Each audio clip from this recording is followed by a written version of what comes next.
Oh, greetings there, travelers. Welcome to the peculiar present. We actually got this painting done probably about a week ago, and recently just posted up the line work, but we went in and tried to color this up, and this one is interesting. We got a mysterious Pokemon. We have a Ghastly up in here. We got this chick, a little bit more of a goth vibe-esque for this chick with a pink cross, and I've been having some people ask me if I'm using watercolor to paint these cards out, but it's actually not watercolor. It's actually acrylic paint, and we actually have the palette that we actually used. All these colors we mixed up right here, and honestly, we didn't even really use that many colors. We probably used what, four or seven-ish colors up in here, and we just kind of mixed them up. Now the thing is we are layer batching it when we paint this out. So I do layer batch very thin layers, and then I kind of put other layers on top of it to get some values going up in here. We got a BMX bike up in here. We got it seems like this chick has just front peg. She's just a front peg flatland runner, which I've actually never seen that happen before. And yeah, shout out to Colt Crew, the only bike company that helped me out. And yeah, this one was actually really fun. Lately, I've been kind of on this method of I start to paint them if I get the line work and the ink one down. But yeah, this one was fun. We got a little Pokeball up in here. It's kind of funny. I actually have my fingerprint right up in there. These little lines up in here. It's because I was like, so the other thing about this technique is sometimes like you have like a couple seconds to redo something, and sometimes you can kind of like wipe it away, or sometimes like if the paint will start pulling up and you can kind of like dap it a little bit. And that's kind of what starts happening up in there. We also have a little Bible verse up in here, 1 Corinthians 10:31, which was actually somewhat of the inspiration of this. Sounds ridiculous, this bizarre painting up in here, but this is 1 Corinthians 10:31 up in here, and it's, so whether you eat or drink or whatever you do, do all to the glory of God. Strange verse. The other thing about this illustration is this one was also inspired by a particular scene in Pokemon, and it was actually this exact scene up in here. This I think there's an episode called something, the Ghosts or something like that. Ghosts of Maiden's Peak, I think, is the exact one.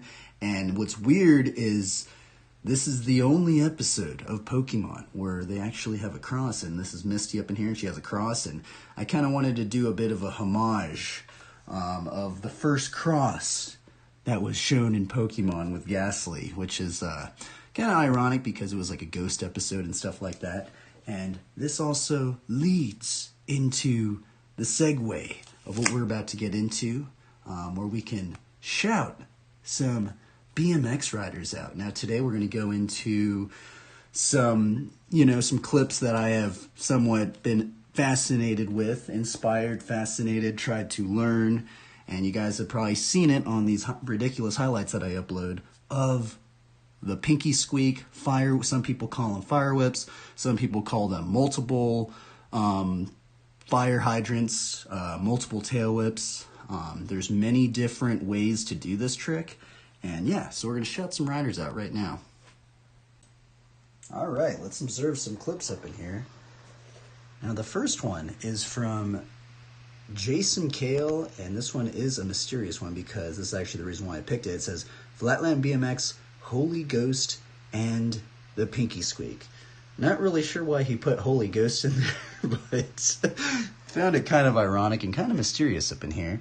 But yeah, let's watch this clip of him doing some Pinky Squeaks. Or, by the way, some people call them Pinky Squeaks, some people call them fire whips, some people call them multiple fire hydrants. There's many different ways to go about doing this trick. There's, double scuff techniques. There's one scuff. There's like different, there's like 5 different ways you can even do this trick. And you can also learn this trick brakeless. And we'll share that as well. But yeah, let's watch this clip.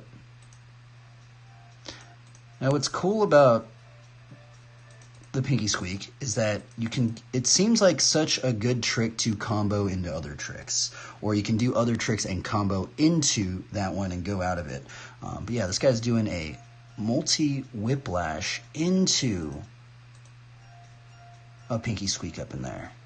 And then into a very interesting, which I don't know what this trick is called. It's some sort of bar spin backwards hang 5 thing, which I've never actually seen anybody really even do this trick in front of me, but that's actually a really cool one. I want to kind of learn that one now. That one seems kind of cool, but yeah, that was a cool clip. That's the one that really stood out to me in this. By the way, he has a bunch of different variations up in here, and we picked one of Jason Kale's variations. So shout outs to Jason Kale. Now, the other thing, like I was saying, is that you can learn this trick brakeless, which it's weird because I've seen 2 riders do brakeless fire whips or pinky squeaks, and it's Chase Going, and it's also this guy. Now, it's weird because I've been trying to find more riders that do the pinky squeak, which a lot of the riders that I got me into flatland, a lot of them are brakeless right now. So it is weird because I would imagine that more people would do this trick because this guy's just doing it brakeless. And this guy is, I'm pretty sure, some Japanese rider. And this is both ways brakeless pinky squeaks, flatland BMX. Let's watch this clip up in here. So this trick is capable of being done brakeless. Now, if we can observe this, he's actually doing the double scuff technique, but he's doing it a bit differently because it's brakeless, right? I actually think he might even be doing a triple scuff technique. So we see how he goes in right here. Okay, yeah, I think he is doing a triple scuff technique. He scuffs it right there and then scuffs it again. Scuffs it. Oh, it's actually a 4 scuff technique. That's really crazy. That's really, really interesting. Yeah, really crazy. I mean, I'm wondering if this trick is just insanely hard because he's the only one, and him and Chase Going are the only ones I see doing brakeless pinky squeaks. But if you guys want a challenge, and if you guys like multi-tail whips, the thing is I always wanted to learn like double whips in the air or, triple whips. You see people in X Games doing the triple whips. I'm probably never going to be able to do that in the air. But the thing is that, you probably learn multi-tail whips a little bit, maybe, I'm going to be honest, probably easier just doing it flatland, Here's another clip up in here. Now, this is from I'm pretty sure this guy's from Japan as well. And this is actually a how-to pinky squeak or fire whip how-to. The only problem is that this is in a different language, and I can't understand what he's saying. But the thing is he is given some tips and advice. But yeah, here's a combo up in here. Now, this is actually a break combo. Now, this is a weird one. I don't know what this trick is because it seems like this is some sort of is this a can hang 5 of some sort? But he combos that out into the pinky squeak. Look at this. And if you could see this, this is actually a good example. You can see how this guy, he's doing 1 scuff, right? 1 scuff pinky squeaks, right? Now, the brakeless rider that we just saw, he was doing a 4 scuff variation to do it, right? Now, the thing is, I do like the 1 scuff technique because if you start doing them, it does seem like the whip's a lot faster. Now, this is the part where I did want to show you because I think this is one of the few clips that I saw someone do like a pinky. He does the multi whips back into a hang 5. So let's watch this again because that's kind of one thing I've been trying to learn. Because if we could go back into a hang 5 from this trick right here, so I think what he does is he goes into a like a really quick mixed circle, spins it around, and then does some sort of pivot, and then goes into some sort of Vader scuff right here. This thing right here, this Vader scuff, and if you can get that right scuff, you can go back into a hang 5 and then combo it back out into multi-whips. Really cool clip. Shout out to this guy. Double control. Now, the other thing is this isn't only just pinky squeaks up in here. This is also some abnormal whips, and this is from Thomas Weekly, which shout outs to Thomas Weekly. He's actually the one that inspired me to want to learn this variation of a tail whip, and this is the funky chicken whip. Now the other thing is Thomas also kind of inspired me. You know how it says today's goal? I don't know if he was just doing a daily goal thing, but that's kind of how I view the streams that we're uploading now, is they just have a daily goal sometimes. And sometimes these flatland tricks just take just an absurd amount of time sometimes just to learn. So I feel like even just having just this slow, just daily goal, and because sometimes I feel like it just seems like you're just plateauing, where you're just not making any progress. But I feel like over time, if you kind of look back at your days, you go, oh, interesting, I kind of learned a little bit, or you're getting a little bit closer, right? So shout outs to this guy. Shout outs to Thomas Weekly. This clip, dude, this tail whip is really cool looking. Man. And what's weird about Thomas is he actually is the only person with a how-to. I mean, I guess this isn't even a how-to. This is just funky chicken whip. Do you guys have any how-tos on how to do the funky chicken whip? Now, here's the thing, is I tried to find other clips of other people doing this exact trick right here. Now, the thing is there's also, it's ridiculous, right? There's also different ways to do this trick, because I've been noticing, you know, like how we saw the brakeless rider and he's doing the multi scuff. So I've seen some people and they're doing like, they do like the whip, and then they do like they do like half a whip, and then they scuff it, and then they do the next half while it's rolling, and it kind of gives them momentum to go back in to do multiple funky chicken whips. Whereas I guess this is kind of the one I thought that this one would be easier because it's just less scuffing. You know, it seems way more simple if you just watch how Thomas is doing it. So Thomas kind of, I think he's pressing his brake, and then he goes into, and it almost just seems like you have to stall the funky chicken, and you just do a tail whip within the funky chicken like that. See, and I'm pretty sure this is where I've seen some riders, and they'll do a scuff right here, like a really quick little scuff, and it gives them momentum, and then they go back into another combo from that. But I've been trying to, I couldn't find the clips at the moment, but I've seen it done for sure. Yeah, so shout outs to Thomas. Shout outs to you for inspiring me to learn this weird tail whip, which if you guys have any how-tos on how to do this one, there's no how-tos on how to do that trick. And speaking of other abnormal tail whips, we got another abnormal tail whip, and this is from some Japanese rider, Aikaro Watanabe, and this is the abnormal whip. What's strange about this tail whip, everybody? This is the only clip I've ever seen of anybody doing this sort of tail whip, and it's just some sort of strange. Let's just watch it. This is a weird one up in here. So he goes into a fakie ride, and then he's on the side. You can actually see that his foot is, I think, on the tire right there, and it's basically some fakie ride foot jam whip. Look at this, bro. This clip, I was like, what in the world? Bro, this clip barely has, it has like barely any views. The other thing is what's strange about it. Well, I guess it does actually have some views now I think about it. It has 1K views. But these things are 12 years ago. Now, some of these clips that I shared, they barely have any views. Now, I guess this one actually does have a lot of views, but it is a weird, it's definitely a strange tail whip.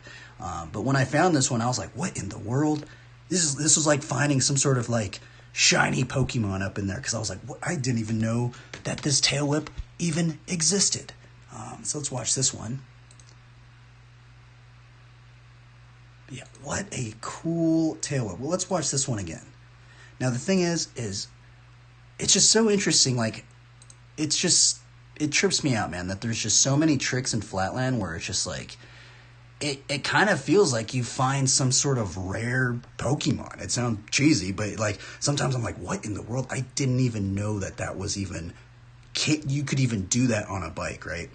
Now, this is a quest. If any of you guys want a quest out here, I want to see someone, I want to see someone do all of these tricks that I just shared, but can we all do them in a line, right? I would love to see someone do a pinky, or I would like to see someone do a pinky squeak, multi fire whip, multi tail whip into a funky chicken, into a funky chicken tail whip, and then you go into a fakie, you go back, and then you go and do a fakie whip.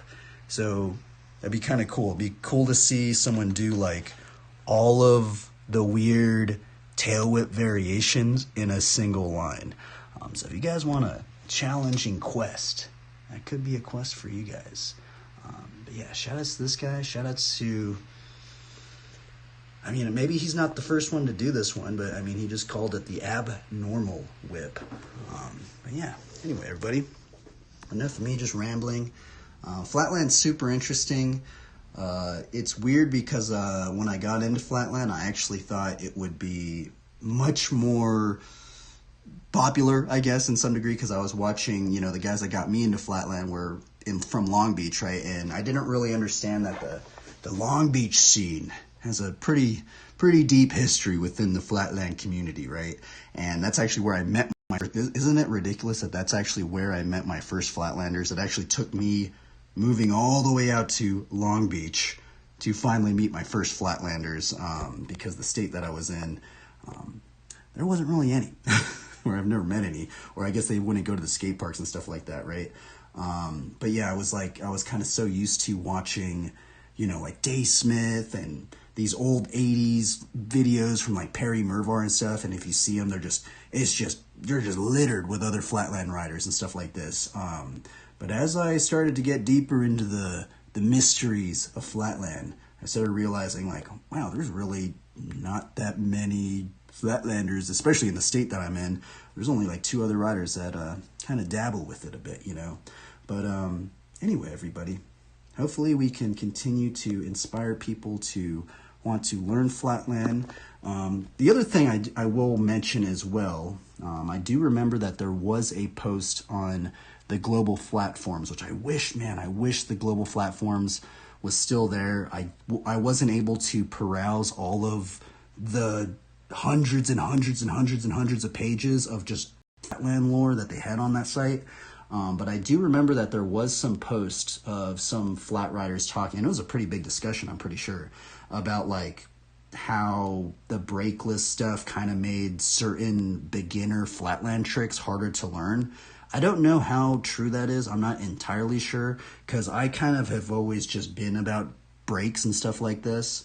But I'm wondering if you guys think that are some of the beginner Flatland tricks, maybe the squeaker, I learned the gyrator with my brakes, you know, to get into it. I tap my brakes and then get into the gyrator. But I am kind of wondering if maybe that's why we're seeing maybe less people maybe getting into the beginning stages of wanting to learn some of the beginning Flatland tricks, is because maybe it's just a bit hard. Maybe the learning curve is kind of gnarly, you know. But anyway, everybody, that's enough of me talking. Hope you guys have a good one. Keep trying your best and have fun, and keep exploring on the bicycle. It's a really cool vehicle. It's really fun, and also you can learn Flatland in very minimal quarters. But I'm out of here. Peace out, everybody. Try your best.